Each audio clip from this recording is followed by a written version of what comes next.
they are go for launch as well.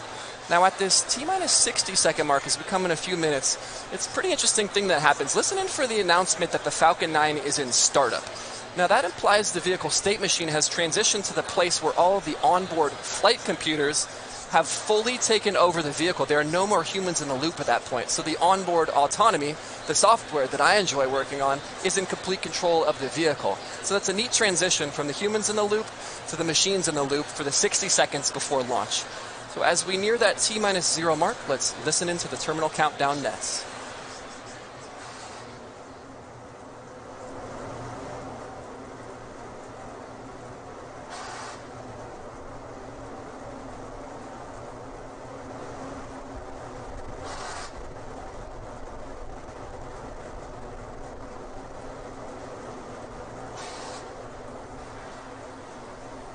Back TC motions are complete.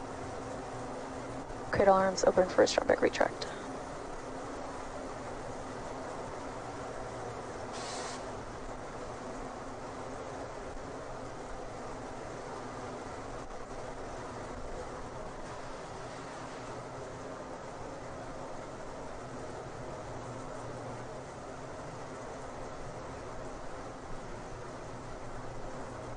Pogo bleed verification.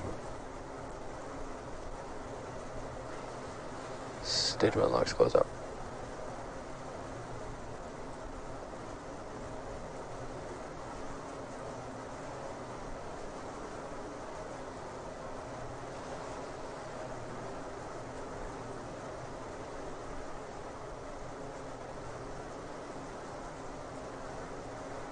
Strombeck is at a retract angle of 88.3 degrees.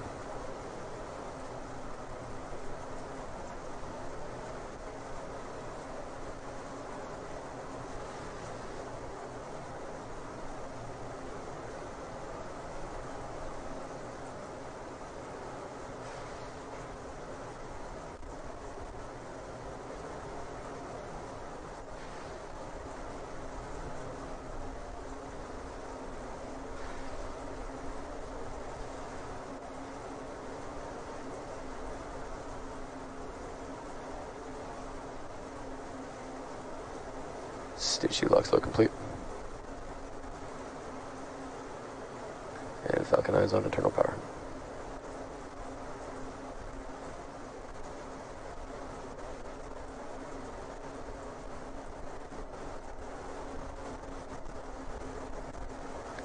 Ground gas closeout starting.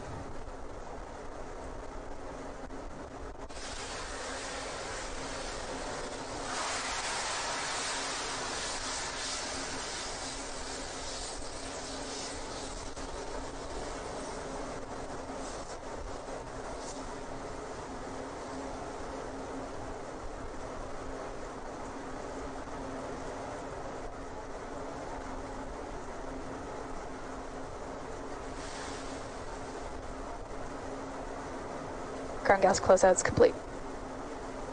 Falcon 9's in startup.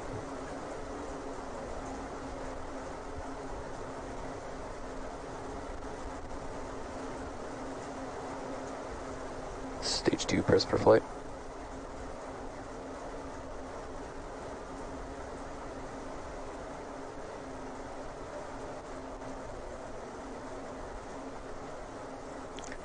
Go for launch.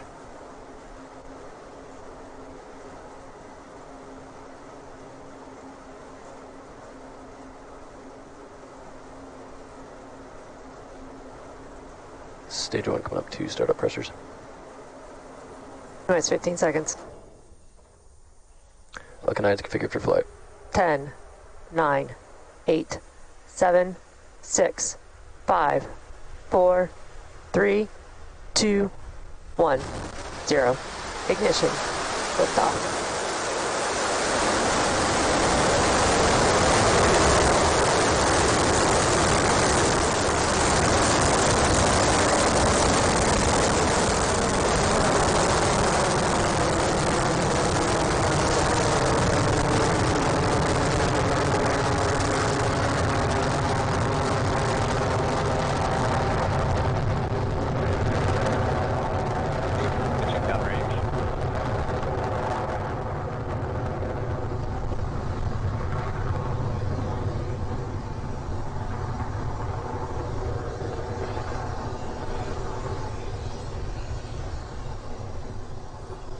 power and telemetry Now nominal. we've had successful liftoff of the Falcon 9 vehicle as it carries Stage 1 Es'hail-2, communication satellite to geostationary transfer orbit. Now we've cleared the towers and we are ascending. The next major milestone as we come up is max Q, that maximum aerodynamic pressure that the vehicle will experience as it goes through the thicker parts of the atmosphere. As we get higher, the density of the atmosphere decreases and there's less and less load on the vehicle. You should hear the call out for that soon.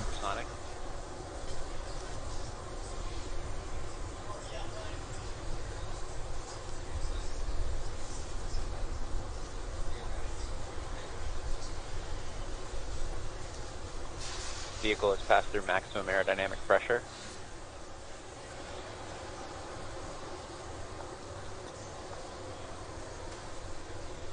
And we've had max Q, so again, decreasing pressure on the vehicle as we continue to ascend through the thinner parts of the upper atmosphere. Now we're coming up on a sequence here where a few events will happen in very short succession. Those events are MECO, stage separation, and then SES-1. Those stand for MECO, main engine cutoff, stage separation, and then SES, which is second engine start number 1, the first of the 2 planned burns today. And those are, MECO is when we shut off the 9 Merlin engines of the first stage, and then once we've shut those down, we separate the 2 stages, and then once the stages are separated, the second stage engine, the Merlin vacuum engine, is exposed to space and it will begin burning. That will happen over the span of about 10 seconds, starting about 20 seconds or so from now. Again, main engine cutoff, stage separation, second engine start.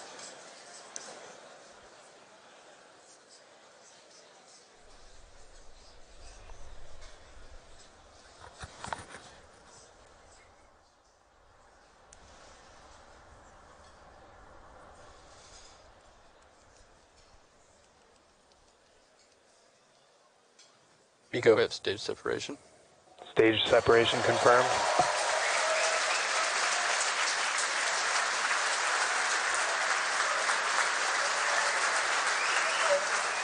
And back ignition.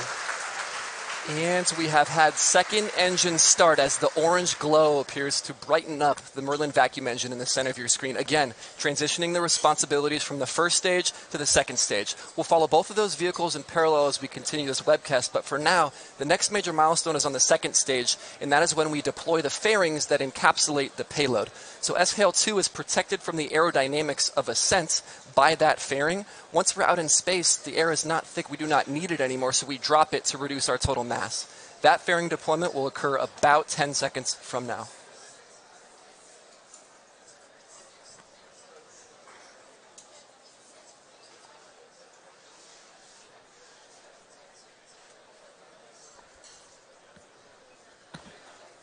Fairing separation confirmed.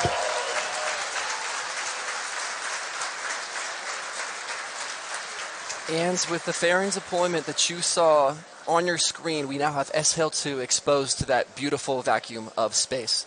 Now, second stage is going to go quiet here for a few minutes. Remember, you can see the orange on your screen. MVAC is still burning, and this is the first of the 2 planned burns for second stage. This burn will be multi-minute, and we'll return to it in a bit. We'll shift our focuses back to the left of your screen now, where the secondary mission, the landing of that first stage, is targeting the drone ship Of Course I Still Love You in the Atlantic Ocean. Now, just like second stage, that first stage is going to conduct 2 burns in its lifetime, and those 2 burns, we've already seen the first one, or I'm sorry, we are about to see the first one in re-entry, and then we will see the landing burn. Now, that re-entry burn is self-described. It's right before we re-enter the atmosphere. We want to slow down our velocity as much as possible. We're traveling very, very quickly. You can see on your screen, we're going 2,300 meters per second or so. It's an extremely fast velocity.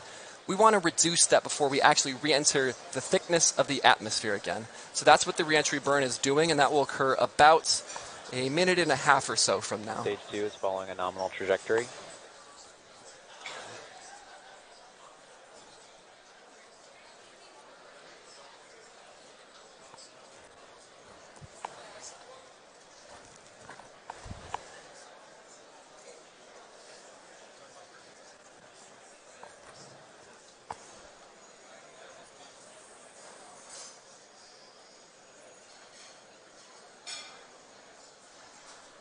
Now, if you're just tuning in, we've had successful ascents of the 2 stages. They have separated. Second stage is continuing on with Es'hail-2. First stage is coming back. We're about a minute away from that re-entry burn to slow us down. That re-entry burn itself will last for about 20 seconds, reducing our velocity before we get into the density of the upper atmosphere.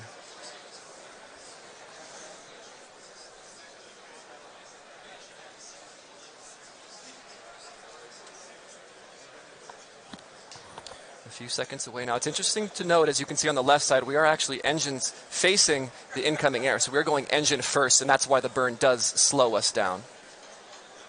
As the vehicle burns its engines, that will push us back up. And because we're going engine first, that will slow us down and decelerate the vehicle. Those quick puffs you're seeing are cold gas thrusters that are there to make minor attitude or position corrections on the vehicle. Stage 1 entry startup.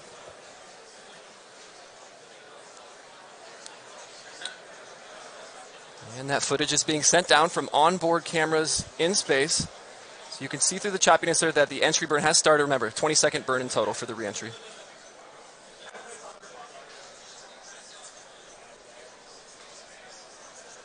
Stage 1 entry burn shutdown.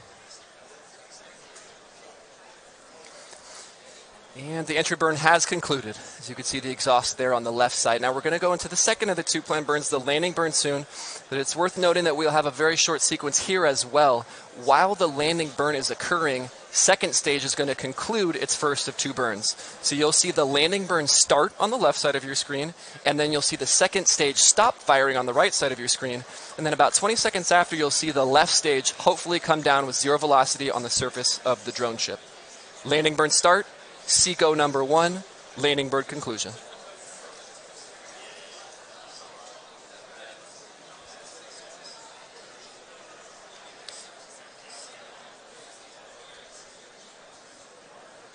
And we're about 30 seconds out again. Landing burn, SECO 1, and then landing conclusion. That feed is intermittent. If it does come back, it will show up and clip on screen.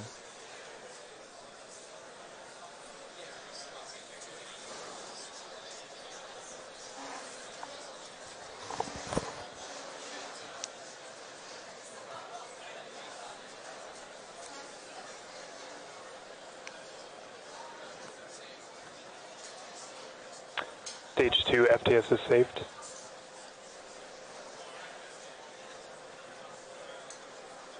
Landing bird startup.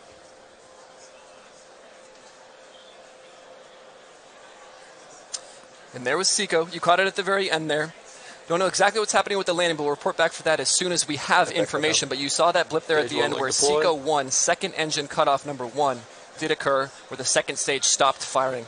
We're going to check some data and tune in on first stage here in a second. Nominal orbital insertion. All right, landing shut down.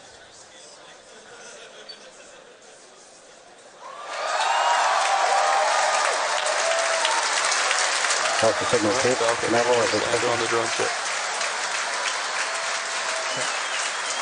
And there it is. The first stage has landed on the drone ship. Of course, I Still Love You in the Atlantic Ocean for another recovery and a potential third refurbished flight of this same booster. So with good success of that secondary mission, we'll transition back to the primary mission here, which is the delivery of Es'hail-2 to geostationary transfer orbit. And what we're going to do here is what we call a coast phase. It's going to last for about 15 minutes. Second stage has burned its first of 2, and now it's going to coast for a bit before it's aligned properly to execute its second burn. We're going to coast for about 15 minutes now. We'll turn to you with the deployment of the Es'hail-2 satellite when we return.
signal Bermuda as expected.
Acquisition signal, Gabon.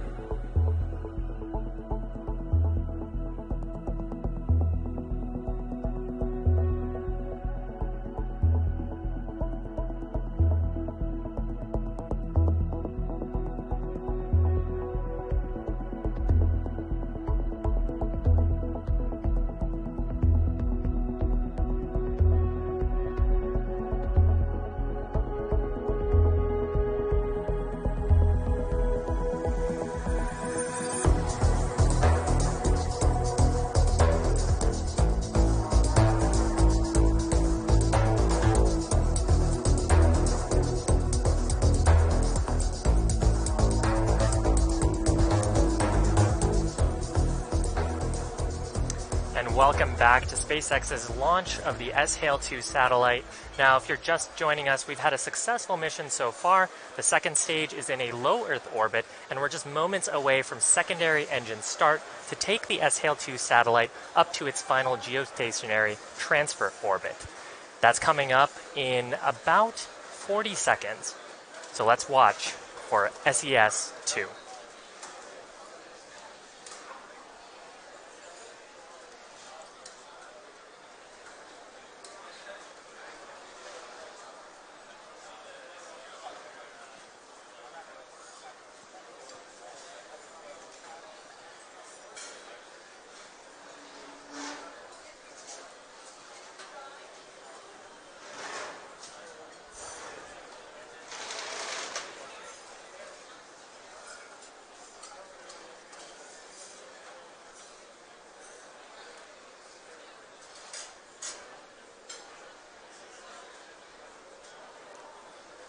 Second engine start. And we've had second engine start number 2 as that Merlin vacuum engine relights, which is not an easy feat to do out in space, to relight a vacuum engine like that. Now this burn will last for a little bit under a minute in total.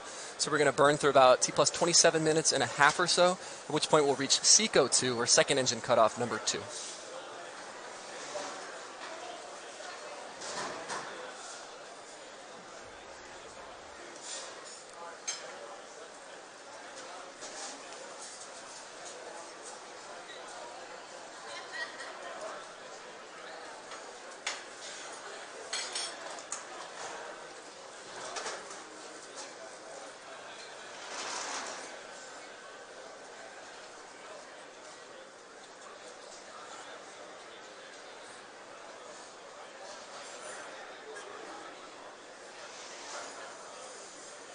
And that cut off. And second stage has concluded its second and final burn for that second stage as it delivers Es'hail-2 to geostationary transfer orbit. Now what's going to happen here is we're going to coast for another 4 or 5 minutes or so, just like we coasted between first and second.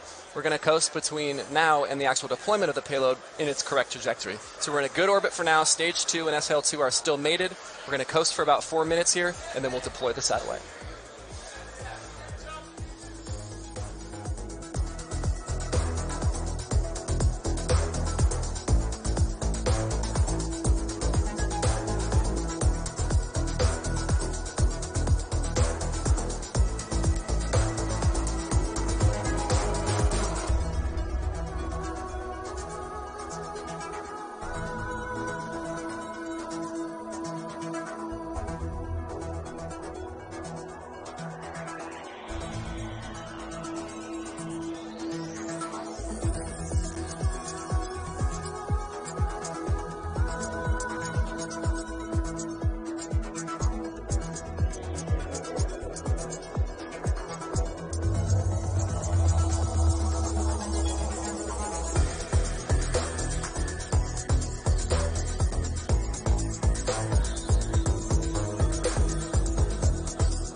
Acquisition of signal, South Africa.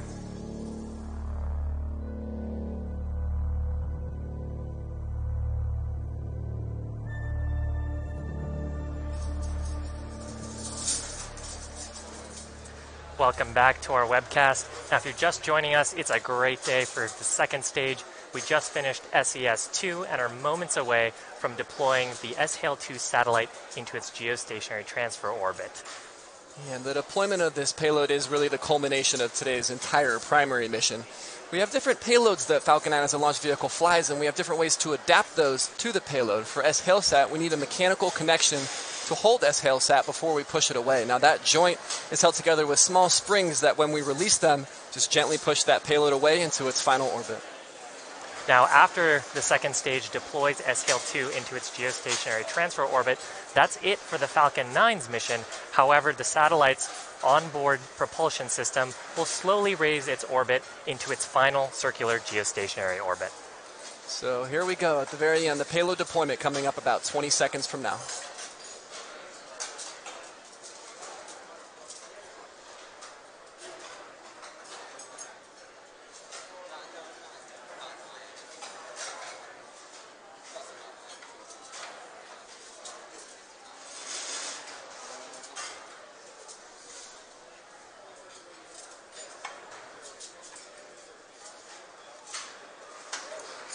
Spacecraft separation confirmed. And there it is, a beautiful sight as Es'hail-2 floats away again Also to provide signal Gabon, as communications expected. from geostationary orbits. Today was a wonderful day. We'd like to extend a great thanks to our customer, Es'hail-Sat, for entrusting us with today's mission. And surprisingly, SpaceX's first mission ever to be attempted in the entire month of November for the entire history of the company. Really exciting. So great day for us, great day for Es'hail-Sat. We'd also like to extend our thanks to the manufacturer of today's satellite, the Mitsubishi Electric Company, as well as the 45th Space Wing for their range safety, and as always, the FAA for their licensing of today's launch. Now, we also want to thank all of you, our viewers, for joining us. If you're excited by today's launch and want to join our mission to make life multiplanetary, please visit spacex.com/careers for a list of our current job postings. Please also follow us on our social media accounts for the latest on our upcoming missions and milestones. And with that, we're going to be signing off from Hawthorne and wish you all a wonderful rest of the day. Acquisition of signal, Mauritius.